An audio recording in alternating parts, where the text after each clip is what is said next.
On va commencer par une première séquence de 30 minutes, des regards croisés entre, vous la voyez, Maud Laurent, la directrice du recrutement S2I et administratrice de Numia, et Jean-François Prindaper, directeur UFR Segmi de Paris-Nanterre, qui vont venir s'exprimer à mes côtés. Installez-vous pendant que je fais une petite introduction à l'intelligence artificielle. Bah oui. L'intelligence artificielle transforme les métiers, mais ça, je ne vous apprends rien. On l'a répété, je crois, plusieurs dizaines de fois, les compétences attendues et les modes de recrutement. Alors, quelle est la place pour ces alternants qui vont être recrutés à l'aune de cette IA? Je vais vous proposer 3 thèmes pendant cette demi-heure. Le premier thème, évidemment, que je vous soumets, l'IA change-t-elle les critères d'employabilité et donc de recrutement? On le verra avec vous, hein, parce que, évidemment, les métiers et les compétences attendues se transforment pour tout le monde. Pour les alternants également. Qu'est-ce qui compte le plus aujourd'hui? Maîtriser l'IA, savoir travailler vite, avoir des fondamentaux extrêmement solides, quoi. Au moment où on parle de l'esprit critique, ça reste très important, ces fondamentaux. Alors, Maud, je me retourne vers vous et je pose la première question. Est-ce que aujourd'hui déjà, vous évaluez différemment ces jeunes diplômés et ces talents qui viennent toquer à votre porte? Alors oui et non, c'est-à-dire qu'on accorde toujours autant d'importance au diplôme, à la solidité et au sérieux de la formation, mais effectivement, les compétences techniques ne suffisent plus. C'est la capacité à apprendre qui va être évaluée, et auprès des jeunes, ce qu'on regarde déjà, c'est est-ce qu'ils se sont formés sur les bancs de l'école, certes, mais est-ce qu'ils se sont auto-formés? Est-ce qu'ils font leur propre veille? Puisque tout ce qu'on apprend, dans 6 mois potentiellement, ça va être obsolète. Les technologies évoluent tellement vite. Donc ce qu'on recherche dans nos critères, c'est effectivement cet esprit critique, être capacité à challenger l'IA, comprendre réellement les usages et savoir challenger les résultats que l'IA propose. On est sur les soft skills, c'est-à-dire on est sur la capacité à anticiper. Et du coup, le débat qui consiste à dire il faut vraiment des fondamentaux, une culture générale, top niveau, vous le confirmez, vous l'avez dit d'ailleurs. Et ça s'est évalué comment d'ailleurs? J'ai ressenti, est-ce que c'est des niveaux d'études? Comment vous l'évaluez? Alors, dans le recrutement, non, on essaye de ne pas se baser sur du ressenti. On essaye d'avoir effectivement une démarche sérieuse, même si le ressenti a un impact peut-être. Mais le sérieux de l'école, déjà, hein, la formation, les universités, les écoles d'ingénieurs, encore une fois. Et pour les capacités techniques, on peut faire des tests techniques. On a des experts qui nous aident pour faire des évaluations techniques. Il y a des plateformes de tests techniques aussi qui sont là pour valider ces compétences-là. Alors, je parlais d'employabilité tout à l'heure. Est-ce que l'employabilité, elle se fait sur cette base, évidemment de fondamentaux, mais également sur une base de compréhension technique? J'imagine qu'il y a quand même une sorte de couche, comme on dit dans l'informatique, de couche technique qu'il faut maîtriser, des outils, des fondamentaux techniques aussi à bien connaître et à maîtriser. Bien sûr, en fonction des métiers, hein, on parle du numérique, c'est très vague, il y a énormément de compétences, énormément de métiers, mais les fondamentaux resteront essentiels, parce qu'il y a des choses qui ne vont pas changer. Il y a la manière de coder va certainement changer, mais les principes méthodologiques ne vont pas changer, je le pense, en tout cas avec ma vision.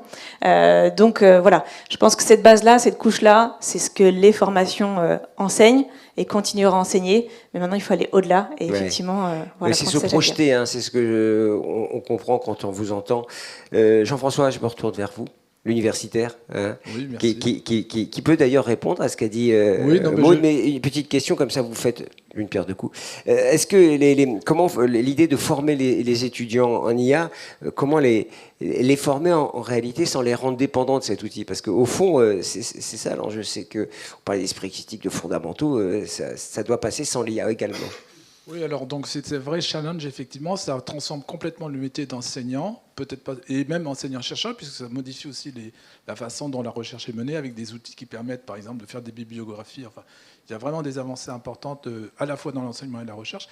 Et sur les fondamentaux, la base, je rejoins tout à fait Maud, hein, l'université et les grandes écoles d'ingénieurs défendent depuis toujours, je pense que c'est depuis toujours, 2 points, les fondamentaux, et le deuxième point, apprendre à apprendre. C'est ce que j'explique à mes étudiants depuis des années. Maintenant, je commence à être un peu vieux. Yves m'a dit j'ai des cheveux blancs par rapport à la photo qui est là-haut. Voilà. On s'est tous mis des photos pas mal, je trouve, hein, quand même. C'est vrai. Donc, hein. Voilà. Donc, moi-même, j'avoue que je me suis un peu lâché quand même. Donc voilà, enseigner. Le point que je dis à mes étudiants, je leur dis essayez de comprendre les fondamentaux, apprenez à apprendre, parce que ce que vous bricolez, et si vous bricolez avec l'IA, ChatGPT, vous allez, si vous voulez faire une course de sport, vous vous entraînez pour faire un marathon, c'est pas en faisant courir votre chien à côté de vous que vous allez et vous attendez. C'est pas comme ça que vous allez devenir bon. Donc et ça ils comprennent parce qu'ils ont un peu peur. Les étudiants finalement ont relativement peur d'être remplacés complètement par l'IA. Et donc il faut presque les rassurer en leur disant non, vous ne serez pas remplacés parce que vous allez être capable d'apprendre à apprendre. Vous allez être capable de faire des choses que l'IA ne sait pas faire, les relations publiques, le contact humain, la gestion d'équipe, ça c'est des choses que l'IA ne sait pas forcément faire. Enfin, à mon sens, je ne vois pas comment elle le ferait. J'espère. Voilà.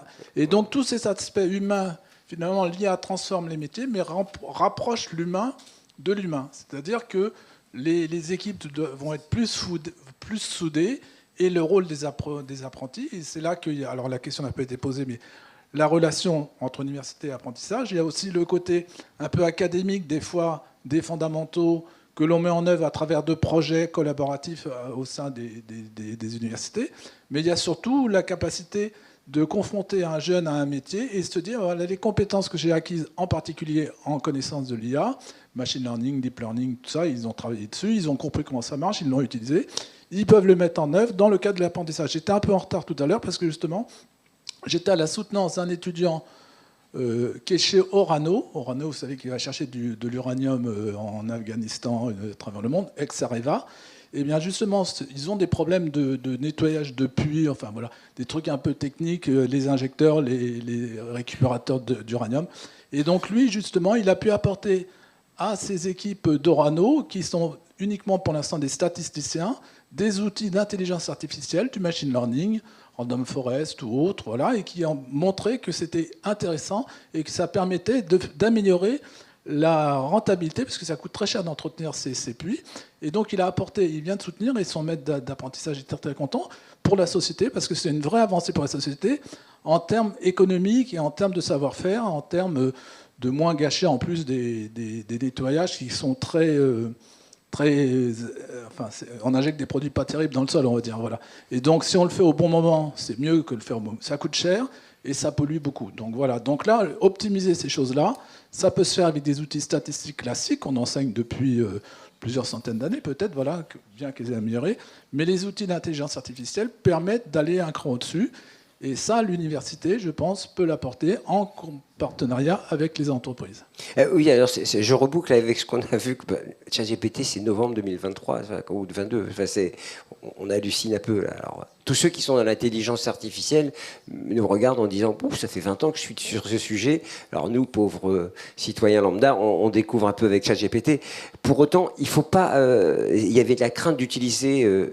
l'intelligence artificielle, en fait, il faut l'utiliser. Ça fait partie de... C'est l'étudiant augmenté. Je crois qu'il faut partir de cette position. Voilà, il faut partir de cette position. C'est cette position qu'on a prise. Alors, ça ne crée pas que des facilités. Enfin, il y a de la fraude, bien sûr, qui commence à... Voilà, il y a une vraie difficulté, là. On va tomber sur l'évaluation des diplômes. Parce qu'effectivement, il faut être très rigoureux dans le cadre de l'utilisation de l'IA, dans le cadre des évaluations. Parce que si c'est ChatGPT qui fait le devoir ou le projet ou machin... Bon, bah, ça ne sert à rien de donner une bonne note. Enfin, voilà. Donc là, on a une grosse difficulté d'évaluation et de maintenir la qualité des diplômes. Enfin, je parle pour mon université, mais je pense que je parle au nom de toutes les universités, toutes les grandes écoles. Maintenant, il faut apprendre à utiliser ces outils aux étudiants dès la première année. Nous, c'est ce qu'on fait dès la première année dans nos licences scientifiques. On dit aux étudiants, voilà, il y a un certain nombre d'acquis que vous devez avoir sur la programmation, sur les architectures matérielles, sur tout ce qui concerne l'informatique. Mais ensuite, on leur donne des projets très challengeants. Ils choisissent des projets que moi-même, je ne saurais pas faire, des trucs vraiment très difficiles. On leur dit, vous allez essayer de le faire et vous avez le devoir d'utiliser l'IA. De toute façon, sans IA, vous ne pourrez pas le faire. Et donc là, on arrive à relever des talents. Enfin, les jeunes se motivent et deviennent beaucoup plus compétents et arrivent avec ces outils-là à apprendre des choses par eux-mêmes. Et donc, on participe, je pense, à l'effort d'apprendre à apprendre. Voilà. Et donc, je suis très content. Maud, quand vous entendez ça, est-ce que vous sentez chez les jeunes diplômés qui viennent qu'ils savent déjà maîtriser totalement l'outil? Ils sont déjà au fait des usages de l'IA? Oui, et d'ailleurs, ils sont des acteurs essentiels dans le déploiement de l'IA dans les entreprises. Ouais. Donc effectivement, cette jeune génération, elle est menacée, mais il y a plein d'opportunités par rapport à ça. Ouais. Alors, deuxième thème que je vous soumets, si vous me dites si ça vous convient, l'alternance, du coup, puisqu'on est un peu... On parle alternance, on a beaucoup parlé avec Yves. L'alternance devient-elle un avantage dans un monde dans ce monde d'intelligence artificielle, hein. Alors, on imagine que ça ne va pas rendre moins utile l'apprentissage, mais l'IA va donner des parcours différents, des parcours nouveaux, sans doute, avec alors, ces parcours professionnalisants. Est-ce qu'il aura de la valeur, un jeune qui vient chez vous, Maud, et déjà expérimenté en l'IA et qui a fait de l'alternance et de l'apprentissage, est-ce qu'il a un petit avantage comparatif par rapport à celui qui n'aurait pas fait d'alternance? Très souvent, oui, bien sûr. C'est pas qu'ils savent plus que d'autres étudiants, c'est qu'ils savent faire. Ils ont déjà été confrontés à la réalité professionnelle, au contexte. Il y a une exposition au réel qui est différente, donc clairement, on voit une maturité professionnelle différente. Et comment dire, cette maturité professionnelle, elle a de la valeur. Et au fond, je pose toujours la question quand on voit les réticences parfois de l'État à financer l'apprentissage. On se demande pourquoi. Parce que vous, en tant qu'employeur, c'est un asset, c'est un atout, cet apprentissage et cet étudiant expérimenté déjà quand il sort du diplôme. C'est clairement un atout. C'était déjà le cas depuis plusieurs années, même avant en fait, l'essor de l'intelligence artificielle. Je pense que là, ça l'accélère. Et là où effectivement certains jeunes diplômés vont avoir plus de difficultés à rentrer sur le marché du travail parce que ces postes de junior, ce sont les premières missions qui sont vite automatisées par de l'IA générative. Les alternants vont avoir une différence et quelque chose à jouer parce qu'ils ont effectivement cette expérience-là du terrain. Ouais. C'est ce qu'on voulait démontrer aussi, hein, Yves, c'est très bien. Jean-François, une question aussi pour vous. Comment ça s'articule au fond, ces outils IA, cette approche IA, avec les savoirs fondamentaux et l'académique qui est absolument nécessaire, enfin qui est l'ADN de l'université? Alors ça va dépendre beaucoup des domaines scientifiques, puisqu'on dit l'informatique ou le numérique, c'est quand même très très très vaste. Donc ça sera différent si on parle de système et de réseau, si on parle de programmation, si on parle de base de données. Donc dans chaque domaine plus précis, l'approche sera un peu différente. Donc l'articulation, elle se fait aussi à travers de la constitution des diplômes. C'est-à-dire les diplômes sont constitués d'UE, qu'on appelle des UE, des unités d'enseignement, qui sont eux-mêmes décomposés en EC, éléments constitutifs, qu'on appelle des cours finalement. Et voilà. Et donc cette collaboration, enfin ce mélange entre les deux va se faire pas forcément au sein d'un seul cours, mais peut-être au sein d'une UE, au sein d'un parcours. Donc il y aura des cours fondamentaux qui resteront vraiment fondamentaux. Bon, j'apprends les maths, le calcul matriciel, inverser une matrice, calculer des choses comme ça. Bon, ça, c'est de la théorie, bon, on ne peut pas l'inventer. Et à notre côté, il y aura un cours où on va mettre en œuvre, avec des outils numériques ou des outils augmentés numériques avec l'IA, ces calculs théoriques qui ont été menés et qui ont été appris par les étudiants. Donc, dans certains cours, le panachage va se faire naturellement. Dans d'autres, ça sera plutôt sur une année, sur un semestre, sur un parcours de formation. Donc, c'est là le parcours qui va être important. Et c'est là que l'université et les écoles jouent un rôle en guidant les étudiants, justement, en essayant de on ne va pas dire les materner, pas les paterner, mais enfin voilà, quand on les prend en première année, ça reste des gamins, quoi. Voilà. Et donc, les gamins, ils ont fabriqué leur dossier Parcoursup avec ChatGPT, ils ont trafiqué leurs notes avec les parents, avec les parents, voilà, donc ils font des lettres de recommandation. Donc on les lit même presque plus les lettres de recommandation parce qu'on sait que c'est vraiment la même qui revient partout. Donc on a des jeunes qui ne se rendent pas bien compte de ce qu'il faut apprendre, ce qu'il ne faut pas apprendre. Et donc l'éthique, finalement, aussi est importante. La protection des données. Par exemple, dans une entreprise, elles font attention, mais à la fac, quelqu'un va pouvoir mettre des données personnelles de gens à un moteur, à ChatGPT, et il va révéler un certain nombre de choses qui sont personnelles. Et donc, à ce moment-là, comment fait-on? Et donc là, le jeune doit être aussi formé à ça, à cette éthique, à cette protection de données. La protection des données, non pas simplement par rapport aux pirates, mais parce que je donne mes données gentiment, j'accepte, je dis ChatGPT, fais-moi ça, fais-moi le rapport sur cette personne-là, il y a tout, il y a son adresse, son âge, machin. Voilà. Et donc ça, c'est des choses qu'on apprend aussi à nos étudiants avec des cours.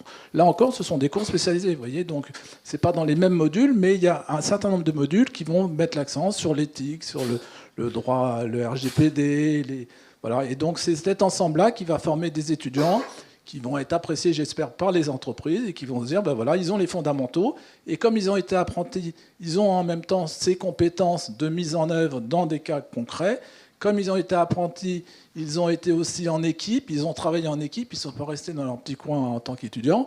Ils sont confrontés avec la vie de la société, le monde de l'entreprise, et ils ont grandi. Puisque même des fois on dit le L1, mais même en M1, en première année de master, on a encore des gamins. Enfin, voilà. Une question qui me taraude, si vous me permettez, à l'universitaire que vous êtes. Il y a une vraie problématique sans doute de conduite du changement à l'université, parce qu'évidemment, on a des enseignants qui sont à la pointe, d'autres enseignants qui suivent, d'autres enseignants parfois qui résistent. Je peux en parler volontiers, puisque chez les journalistes, c'est pareil. Il y en a qui résistent. Et comment ces outils ruissellent, comme dirait qui vous savez, auprès du corps enseignant, qui est le principal vecteur de la diffusion de cet outil? Ça ruisselle difficilement, vous avez bien dit. Il y a différentes strates de collègues. Il y a les vieux jeux, il y a ceux... Voilà. Mais je dirais que même les vieux jeux sont obligés de s'y mettre parce qu'à un moment donné, ils se rendent bien compte qu'on ne peut plus travailler en enseignement comme on travaillait sans ces outils-là. Donc même s'ils sont contre, même s'ils ont des préjugés complètement... ça consomme de l'eau, interroger, machin. C'est pas faux. C'est pas faux, c'est pas faux. Mais ils vont être absolument contre parce qu'il y a des raisons valables. Mais d'un autre côté, ils font ce discours-là, mais dans les faits, je constate qu'ils évoluent parce qu'ils se rendent compte qu'on ne peut pas faire contre, qu'on ne peut pas aller contre le courant.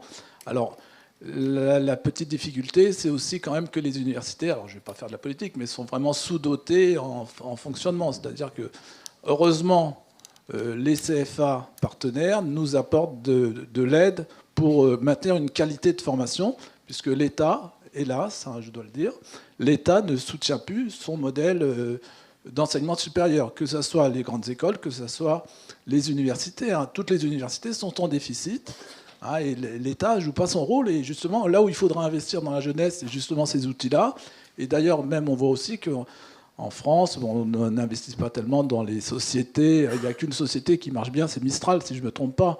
Tout le reste, je ne sais pas si elle gagne de l'argent encore. Ouais, elle ne gagne pas encore de l'argent. Alors qu'on voit quand même que le deep learning, c'est quand même Yann Lequin, qui était un universitaire, qui a été formé à l'université. Voilà.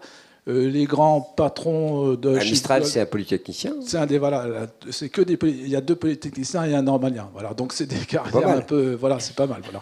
Mais bon, là, on est vraiment dans le haut du panier. Mais je pense qu'on peut, sans aller dans ce haut de panier Normal Sup et Rue d'Ulm et Polytechnique, on peut avoir au niveau des universités des jeunes qui sont, ou des écoles de rang un tout petit peu en dessous, puissent apporter quelque chose à cette intelligence artificielle, à l'État français, mais qui nécessitera un investissement dans la formation et la recherche. Puisque là aussi, la recherche est très importante, je pense. D'ailleurs, les écoles, la CTI, Fabrice te dira, la CTI et l'État, enfin, la recherche est un fondement, un pilier de la formation de l'enseignement supérieur. Sans recherche, une école d'ingénieur n'est pas habilitée par la CTI. Et de la même façon, l'université, si elle n'a pas de recherche, ses diplômes, ils valent que de chou, parce que finalement, c'est des vieux trucs. Donc, cette recherche n'est plus subventionnée, mais bon, quand même, c'est ça qui permet d'avancer. C'est des investissements importants, pardon, parce qu'on manque d'argent, on manque de ressources, définitivement. Souvent, je pose cette question aux universitaires et aux écoles. Les investissements, c'est important parce qu'il me semble qu'avoir de la puissance de calcul, c'est moins cher qu'un gros calculateur. Enfin, c'est plus abordable, mais pour autant, ce sont des sommes importantes. Ce sont des sommes très importantes. Alors, la difficulté principalement que l'on a à l'université, c'est d'embaucher des gens pour soutenir un petit peu... C'est un problème humain, voilà, en fait. C'est un problème humain, puisque, vous savez, il y a des dotations qui sont faites à l'université. Alors, je ne vais pas rentrer dans les détails techniques, je ne veux pas faire de politique du tout, mais enfin, bon, c'est compliqué. Et c'est vrai que ça demande des investissements. Au niveau du matériel, bon, ça encore, on peut un peu s'en sortir, mais c'est surtout l'investissement humain qui manque et cet accompagnement que l'on peut, là encore, je ne fais pas mon faillot, mais voilà, mais grâce aux CFA partenaires, on peut quand même avoir de l'appui de personnel qui viennent nous soutenir dans nos activités administratives et nous libèrent du temps pour la recherche. Par exemple, je vois Patricia Lavagna, je vois Florence Aubert, voilà, des gens, quand elles viennent chez nous et elles mettent en place avec leur équipe une aide pour le recrutement, une aide pour le suivi des mémoires, enfin toutes ces choses-là, nous, enseignants-chercheurs, on passe moins de temps à faire ce boulot, et donc on a plus de temps pour encadrer des thésards, pour faire de la recherche. Et donc ça, c'est un investissement qui qui est un peu différent, mais C'est cet du temps investissement, homme, si. voilà. Temps. Et ce temps homme est très important. Et Plus Maud, que est-ce que matériel. les entreprises s'investissent sur ces terrains-là d'accompagnement, d'aide, de soutien? Alors, elles financent parfois, mais est-ce qu'elles en font assez? Parce que c'est vrai, quand on va aux États-Unis, on se rend compte qu'il y a du naming carrément, où même parfois l'université est rebrandée aux couleurs de l'entreprise. Alors, sans aller jusque-là, est-ce que, de votre expérience de femme d'entreprise, est-ce qu'elles en font assez? On pourrait toujours faire plus. En tout cas, nous, on a pris le parti de ne pas juste critiquer le système et d'être impliqué dedans. Donc, il y a effectivement des modes de soutien via les financements, via la taxe d'apprentissage, via aussi des engagements dans des CFA ou dans des associations comme Talent du numérique pour faire bouger les choses de l'intérieur. De toute façon, c'est vital. Enfin, en tout cas, avec Jonathan, on a parlé, on manque quand même de personnel, hein, donc dans le numérique, donc il faudra bien trouver une façon d'y remédier. On est à peu près aux 2/3. Alors, je propose le troisième thème, si vous êtes d'accord. On pourra peut-être vous poser des questions, hein, si quelqu'un veut réagir à ce que disent nos invités. Alors, l'IA, on l'a vu, c'est un formidable accélérateur. Ça peut parfois, et c'est là je reboucle, créer l'illusion de la compétence pour certains, hein, qui se trouvent plus intelligents ou plus beaux qu'ils ne sont. Alors, quel est le risque pour ces alternants et jeunes diplômés? Parce que on croit qu'on apprend plus vite ou qu'on maîtrise certains outils, il ne faudrait pas perdre les fondamentaux, vous l'avez dit, mais la conséquence, évidemment, c'est que si la compétence n'est pas là, c'est qu'on puisse être remplacé rapidement. Alors, vous l'avez dit, hein, je ne sais plus qui l'a dit, c'est vous, Maud, qui avez dit les tâches des jeunes diplômés, finalement, ce sont les premières impactées. Hein. On me disait qu'EY vendait des études pures IA à un prix dégradé. Donc, c'est vrai que ces études qui étaient faites souvent par des juniors, alors je ne sais pas ce que ça donne, hein, personnellement, mais est-ce que ce risque, vous l'avez identifié également ? De la perte de... Sur ces juniors, c'est une étude américaine, 13% d'emplois au moins sur les 6 derniers mois sur les postes de juniors. Oui, effectivement, donc en tant qu'ESN, on répond à des besoins aussi de projets ou de nos clients. Aujourd'hui, on a un petit peu moins de besoins sur des profils de juniors. Nous, on a fait le pari de continuer à prendre des stagiaires, des alternants dans nos équipes. C'est vraiment important pour nous. Mais on le voit dans les besoins exprimés dans un contexte tendu aussi économique pour nos clients. Ils vont déjà aller chercher de la compétence. Nous, ce qu'on essaie de leur faire comprendre, c'est qu'on forme nos propres salariés, hein, pour qu'ils soient à la page de l'IA. Mais les jeunes générations arrivent avec des méthodologies, des manières de penser, et puis les formations à l'IA qui font la différence. Donc oui, ils seront menacés, mais c'est aussi une opportunité pour la France. Et ce regard aussi sur le marché de l'emploi qui consistait à dire finalement la cible prioritaire des entreprises, ce sont ceux qui sont expérimentés. Ce n'est pas les jeunes diplômés, ce sont ceux, on va dire les trentenaires, quadras, quinquas, qui sont très expérimentés. Mais pour devenir expérimenté, il faut avoir été jeune diplômé. Donc c'est aussi ça, il ne faut pas la grande démission des entreprises sur ce segment de jeunes qu'on va faire monter. Et est-ce que c'est vrai cette tension sur ces expérimentés ? La tension sur l'expérimenté, elle existe. La tension sur les profils de la tech, elle existe. Après, c'est juste cyclique dans notre histoire dans le numérique, mais globalement, on n'a pas assez de compétences.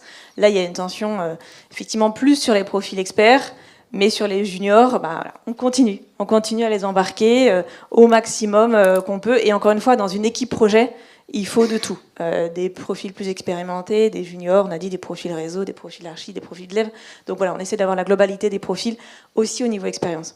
Allez, on va résumer un peu ce qu'on a dit, Jean-François, si vous êtes d'accord. Vous allez synthétiser un peu ce que vous avez dit. Si il fallait retenir quelque chose, quels seraient vraiment les fondamentaux à maîtriser pour les jeunes formés dans les CFA, dans les écoles, dans les universités, qui serait la quintessence même de la formation du supérieur en France ou partout? Quels sont-ils ? Avec l'IA, bien entendu, avec le support de l'IA. Alors pour moi, je reste sur ce que j'ai dit tout à l'heure, apprendre à apprendre vraiment, et un peu un goût de l'effort. L'ennui, c'est un peu comme quand on donne un devoir avec la correction à la fin. Il faut convaincre l'étudiant ou l'élève ou l'enfant, quand on a été parent, de lui dire, voilà, essaye de faire l'exercice sans aller regarder la correction à la fin.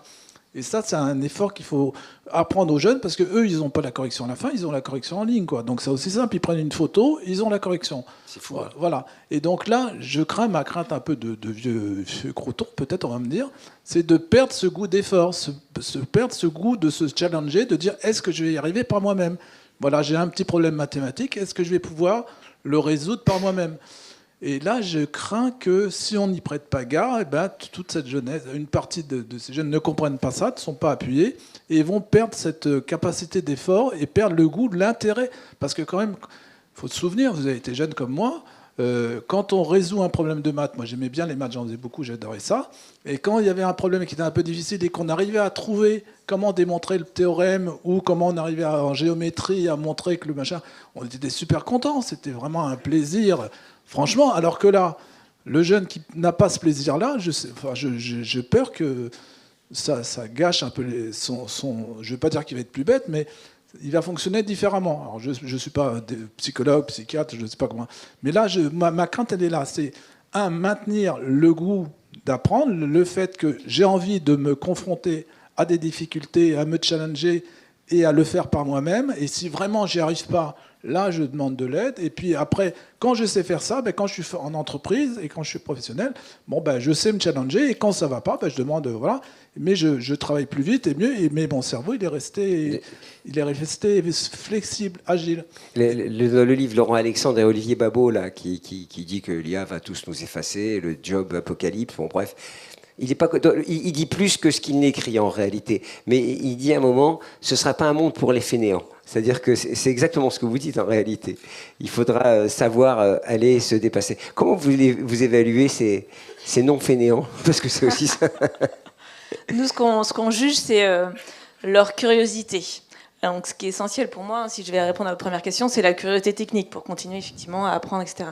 Et dès l'entretien, en fait, on voit si ils ont été aussi curieux dans leur démarche pour postuler, parce que on l'a vu tout à l'heure, on avait vu que Noumia aidait à rédiger les lettres de motivation, mais il aide aussi les recruteurs. Et donc, on voit que des candidats peuvent multi-candidater avec des outils de manière automatisée. Et bon, finalement, le jour où ils sont convoqués à un entretien, ils savent plus trop, ils savent pas ce que c'est, etc. Exactement. Ils ont vu de la lumière. Ils sont rentrés. Non, pas du tout. Mais effectivement, cette curiosité technique qu'on va évaluer, on peut l'évaluer aussi le jour de l'entretien. Est-ce qu'ils se sont renseignés sur l'entreprise? Est-ce qu'ils ont regardé des témoignages, compris le concept, ce qu'on fait, ce qu'on réalise, etc. Donc voilà, le conseil, c'est esprit critique. Ouais. Et puis curiosité, et envie, parce que c'est vrai que c'est cette envie qui va nous faire innover, de toute façon, et qui va nous faire grandir. Une dernière petite question, je ne sais pas si elle a à voir grand-chose avec notre débat, mais je ne sais pas pourquoi je l'ai noté. Quel conseil donneriez-vous à un alternant ou à un jeune diplômé qui veut rester employable et utile dans ce monde transformé par l'IA? Vous avez répondu en partie. Oui, j'ai un petit peu répondu, être esprit critique, être curieux, et je leur dirais aussi oser. C'est-à-dire, en fait, l'intelligence artificielle, il faut l'avoir aussi de manière gamifiée et tester, voir ce qu'elle peut faire, quelles sont ses limites aujourd'hui, quelles seront ses limites demain, et vraiment pratiquer, parce que ce qu'ils vont apprendre en cours à un instant T, c'est déjà très bien, on se met à la page, mais ça suffira pas, parce que les modèles évoluent tout le temps. Ça va vite, on aura Emmanuel Peter tout à l'heure de l'Effray qui nous dira à quelle vitesse il est. Oui, Emmanuel, il est là. Il nous dira comment ça évolue vite, c'est vrai que les cours, ils changent à une vitesse. Et les conseils que vous donneriez, Jean-François? C'est ça, cette curiosité, garder cet esprit le plus longtemps possible d'enfant quand on découvre le monde et on se dit « c'est super, j'ai envie de faire du vélo, j'ai envie de nager ». Voilà, essayer de motiver les jeunes. Et je pense que les enseignants, quand même, les enseignants-chercheurs arrivent, enfin certains, pas tous, mais arrivent à quand même transmettre un peu cette foi qu'on a eue et qu'on a encore. Parce que même quand on vieillit un peu, on reste encore un peu gamin. On a encore envie, enfin je sais pas, ma génération, je pense que c'est assez partagé, on a encore envie d'apprendre, on a envie de, quand on fait de la recherche, parce qu'on a envie de trouver, on a envie, on se pose des questions, on se dit, voilà, et cette envie, c'est ça que je pense qu'il faut arriver à transmettre aux enfants, et je ne suis pas pessimiste, je pense qu'on va y arriver, et je pense que les jeunes vont comprendre, et je vois dans mes classes, enfin, dans mes TD, mes CM, je leur dis ça, et je vois qu'ils sont contents, et je vois qu'ils bossent. Enfin, je vois que ça touche quelque chose. Voilà, je leur parle franchement, pas de père à fils, enfin, on est un peu notre âge, enfin voilà. Mais je leur parle comme ça. Mais vous faites jeune, arrêtez de dire que vous êtes vieux, ça va. Non, oui, merci. Non, mais je veux dire, voilà, j'ai de l'expérience au moins, voilà. Et donc j'essaye de transmettre à ces jeunes cette expérience et je leur dis, gardez le goût d'apprendre, ne vous laissez pas embarquer dans les choses, gardez un esprit ouvert. Et je pense que ça fonctionne bien. Maud, j'ai une question, je ne l'avais pas prévue celle-là, attention. Les jeunes, alors sans parler de grande démission, ces jeunes qui veulent un équilibre parfait entre la vie personnelle, la vie pro, qui veulent du télétravail, mais qui veulent être libres le soir, qui veulent du sport, qui veulent... Mais en même temps, vous voyez, comment vous faites pour gérer? Parce que c'est aussi une approche qui percute. On s'adapte, et ça c'est déjà le cas depuis de nombreuses années. Et ça peut être une force pour l'entreprise. Il faut effectivement juste pas tirer à la fainéantise, etc. Mais non, on s'adapte aux besoins et ça fait du bien au plus grand nombre des fois. Et des fois, quand il y a des règles et qu'il faut les rappeler, il faut être formel sur des sujets. Mais on n'a pas le choix, on s'adapte parce que l'enjeu d'attractivité, il reste essentiel. Le marché est assez tendu pour que la force est chez eux. Enfin, c'est eux qui ont la main. Je vous dirais ça dépend des années et des mois, mais on ne fait pas changer des politiques sur le télétravail, sur l'équilibre de vie. Et puis, on le fait aussi parce qu'on en est convaincu. La qualité de vie au travail dans les entreprises, c'est essentiel aussi pour nous. Et on le sait que ça a un impact sur la qualité des projets qu'on délivre pour nos projets ou nos clients. Ouais, mais c'est vrai que pour notre génération, parfois, on se dit waouh, au boulot quand même parfois. Est-ce qu'il y a une question pour nos invités? Yves, est-ce que vous vouliez intervenir? Quelqu'un voudrait poser une question à nos deux débatteurs? Oui, je vais venir vers vous, carrément. Hop, j'occupe un peu l'espace. Voilà, j'arrive. Ne me faites pas courir comme ça tout le temps. Alors bonjour, moi je me présente déjà, je suis Tassé Fatouma et donc je suis chargée d'apprentissage au sein de l'ESME. Et donc la question de l'IA et des CV, c'est quelque chose sur laquelle je travaille beaucoup avec mes étudiants.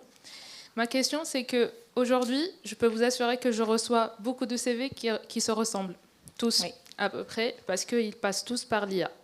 Est-ce que c'est pas quelque chose qui est injuste aujourd'hui? Parce qu'en fait, quand vous allez recevoir beaucoup de CV qui se ressemblent, comment vous pouvez faire la différence? Est-ce qu'il faudra faire passer des tests techniques pour tout le monde? Est-ce que vous allez les rencontrer tous? Ce qui est compliqué. Et du coup, en fait, l'analyse de profil, pour moi, ça se complique de plus en plus aujourd'hui. Parce que les CV, ils se ressemblent. Donc, et les profils ne se ressemblent absolument pas. Et donc, aujourd'hui, je ne sais pas au niveau du recrutement comment les RH, du coup, au sein des entreprises, ils peuvent faire la différence, distinguer, en fait, des CV, les profils. C'est très intéressant. J'ai compris votre question. En gros, ce qu'on constate, c'est l'uniformisation de la forme, mais pas du fond. Donc effectivement, c'est là où les recruteurs, je ne pense pas qu'on peut dire que c'est inéquitable, parce qu'effectivement, là où des CV avant pouvaient être écartés parce qu'il n'y avait pas d'effort de mise en page, parce que la photo n'était pas réglo, parce que des blocs, c'était pas joli ou visuellement facile à lire. Là, ils sont uniformisés, certes, c'est moins sympa pour nous, mais on se concentre uniquement du coup sur le fond. Et c'est la qualité des expériences, les projets qu'ils ont pu faire pour des étudiants en cours à l'université ou dans les écoles d'ingénieurs, leur stage et leur alternance qui fera la différence. Donc on va se concentrer sur le fond et moins la forme. Voilà, allez, le temps passe. Nicolas m'a fait des yeux comme ça. C'est hyper stressant. Maître du temps. Fais attention quand même, tu sais. Alors, merci, c'était bien, franchement, bravo, merci.